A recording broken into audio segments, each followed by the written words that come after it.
Yes, this message is for Miles in Transit. This is Jason with RoseCityTransit.org. I'm just finally getting around 3 weeks later to say thank you for the great time I had at the Crosslink opening.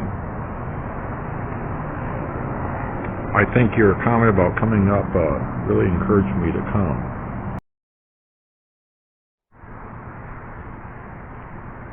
Hello from the 21st floor in Portland. Well, Reading isn't cheap here anymore. At least it's only about half the cost of what I've seen out there.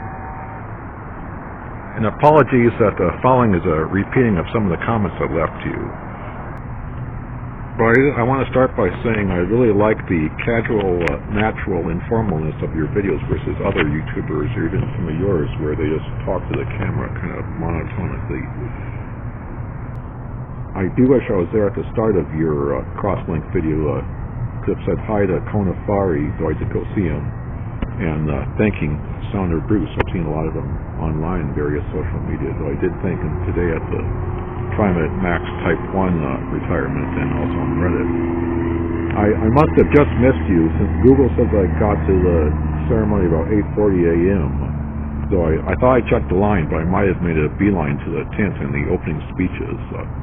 Luckily, the news and cable access did film them. I then found out and hung with the Urbanist folks and waited in that long half-mile line till I saw you. And overall, there was really too much to do there. Hanging out with you, with them, the Urbanist folks had a meetup, and also going to see all the booths. I came from Renton. I have to say the 106 is a slog. And then I had to go on my own walkie-walk, as Jeremy put it, since that gets off on Rainier. I could have hopped off and taken the link, which of course came right by, sped right by the 106 and then that Starline shuttle. I stayed in Renton as I was checking out the King County Metro Transit radio scanner that I host down there in Kent. And I thought Renton was, oh, he's on the way! And so Seattle would have been, I think, a lot closer. And ideally, could have found out where you or whoever stayed. I wanted to stay with someone who, not to avoid the hotel costs, but to kind of meet up with someone. I thought maybe the fact that I run the KCMT scanner, which, by the way, King County is the major user of, would give me some credibility. And I thought that you could do something like that, to either put out feelers on Facebook, where you're going to wherever, or make a little video announcement. Anyways, the Larkspur landing down there, I stayed. I had a very basic breakfast and was quite dated, though it was clean. And it did have a full kitchen with fully stocked gear. I was going to stay at the adjacent Sonesta Select Suites from last time, but that was sold out by the time I finally booked. And anyways, I had no time to use the pool. I actually spent $12 on Orca that day, plus $7.75 on Friday Slave Road Sounder and $6 on Sunday. Unfortunately, I didn't know about the day pass, and I have to say I think they need fare caps, especially as Kona Fari said, with open payment. I actually used to have a Orca card from last time. And actually, they had just started offering Orca on phones, but I think either my phone was too old, or in any case it kept dying, and of course I forgot to bring the charger and a laptop, so I at least had that shipped to me. And I did get a new phone on that trip when I was out your way. One other thing, I thought it might be cool if I could have got like a collage, pictures with you of all the people that recognized you and all the followers. And so of course I wouldn't have wanted to delay our newscast and meetup. And also, if you haven't seen it, Senator Patty Murray left a comment on Trains Are Awesome's video. Anyways, going up there, I had an adventure. I attempted to take the $4 plus Hop Pass local transit way up there, but got stuck at ALNA Casino. As the River City's 511 bus to Longview did not wait for C-Tran. And if you look on the web page, it is an intended connection, so the bus doesn't have to go all the way down to Vancouver.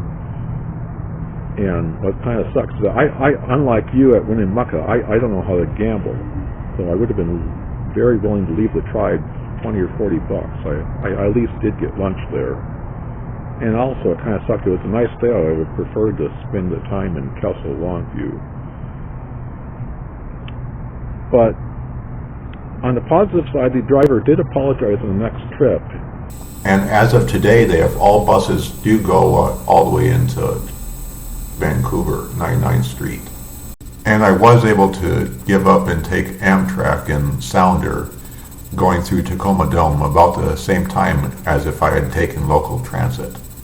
One issue with doing that trip between Portland and Seattle is that unless, except in the early morning, the trips at Kelso Longview don't line up. Some of them have like 5 minutes between there, but the bus from the south comes into Longview and the bus from the north only goes to Kelso, so it's a trip to get there. And also I think I could have called to confirm that connection from C-Tran or see about getting off C-Tran before it went over to the center, though I don't know if they would let me because it's technically outside their service area. Some years ago they contracted their service area to get a better electorate. And then that night, my phone woke me up by the charge for the C-Tran Express trip I didn't have to take. I had thought I was in Vancouver later than I was. I didn't do a great job planning this trip, and so I didn't take the local bus that went past it. And the express bus is not included in my hop pass that I have. I have a Friday morning job I wanted to work since it was on the way. I needed Jeremy to help me navigate. I was busy watching the scenery, such as it is, and waiting for Wi-Fi. But to top it off, that charge for C-Tran was denied because I was obviously out of the region by then, spending money on Orca and the hotel. So I owe C-Tran, C25. Sorry, C-Tran. It would be $6.50, but last time I tried to do this, I insisted on paying after my hop card rightfully got denied.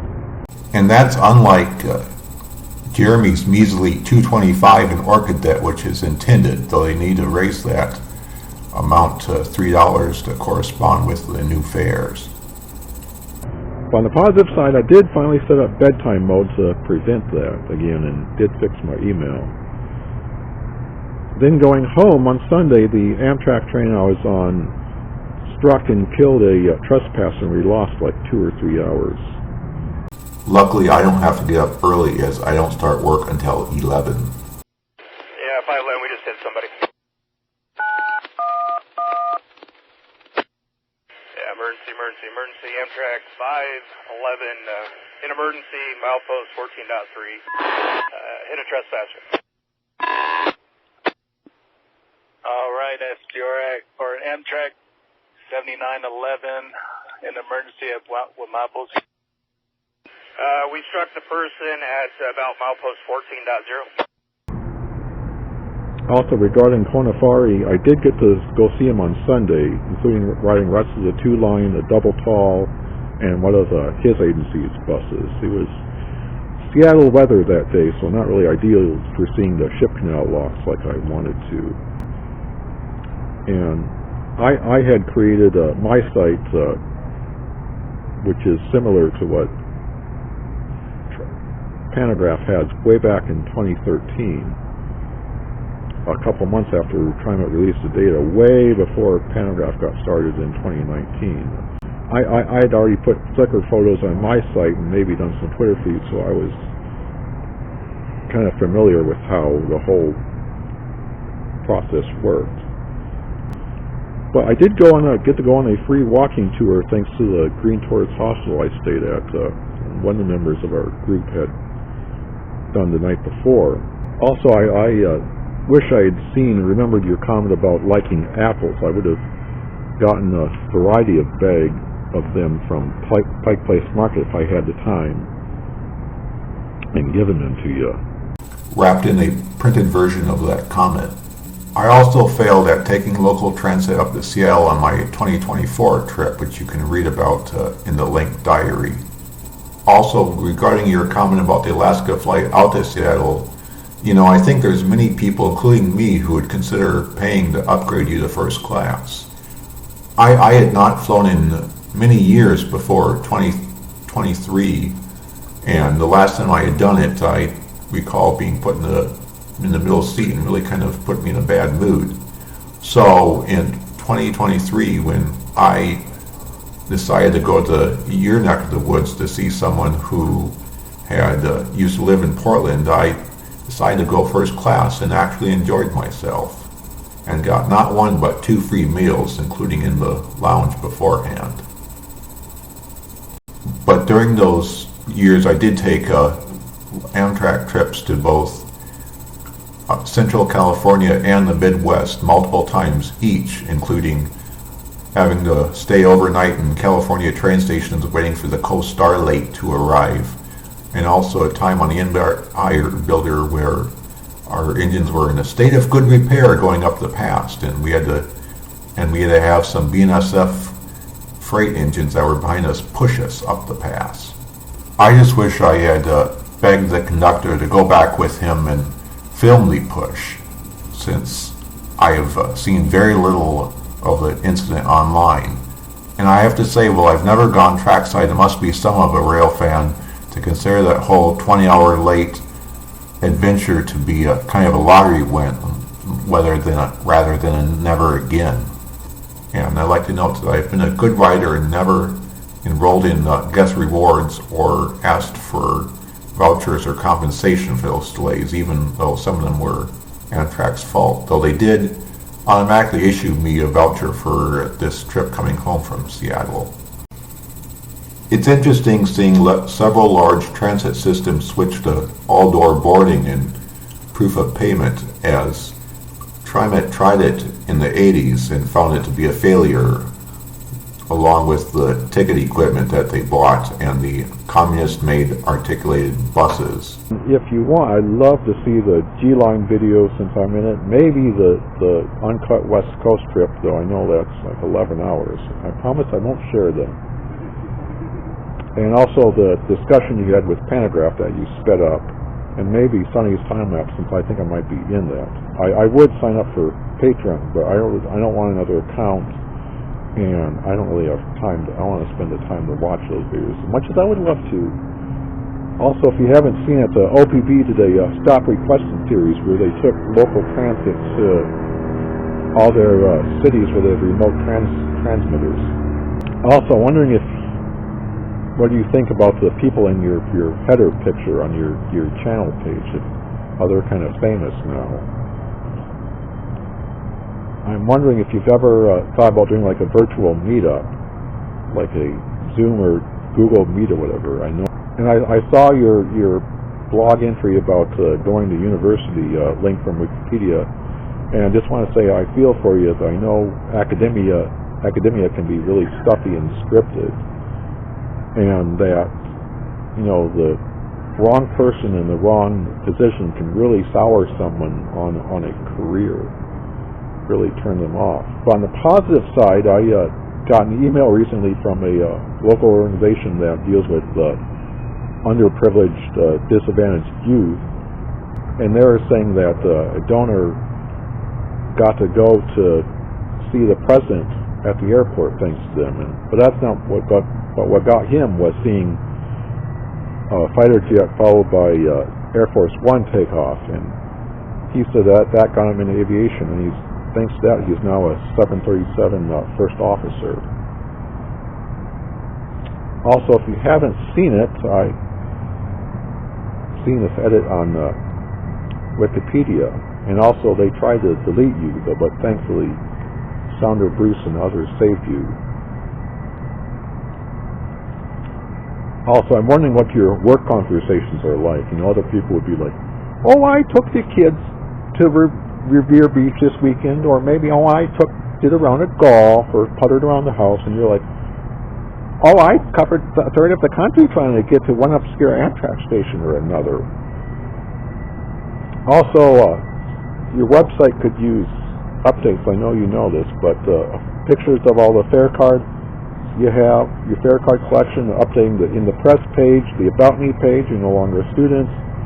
a map of trips you've taken, planned, and desire to take, maybe year in review videos, and possibly like an FAQ, like with the travel cards and points accounts you have, and also post like all the itineraries of the trips you've taken, the long distance trips.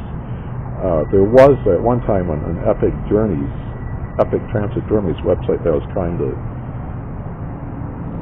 that was documenting them. And here's an itinerary for you.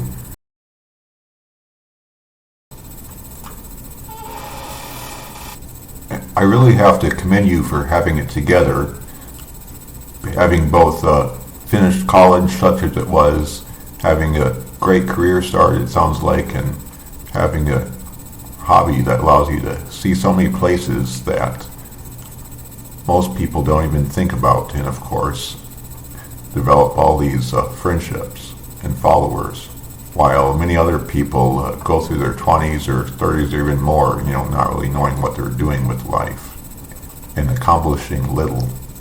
You also seem to have many talents, from transit planning to video producing to music. I'd ask if you wish that you were born in the earlier decades when transport options like Greyhound Air were going, or at least more inner-city buses, but then you wouldn't have the internet and YouTube to share stories with and get followers. And with that, I hope you have many more miles of transit to take, many more miles to transit, and many more miles in transit. Oh, and you don't want to know how much time I spent getting carried away making this video.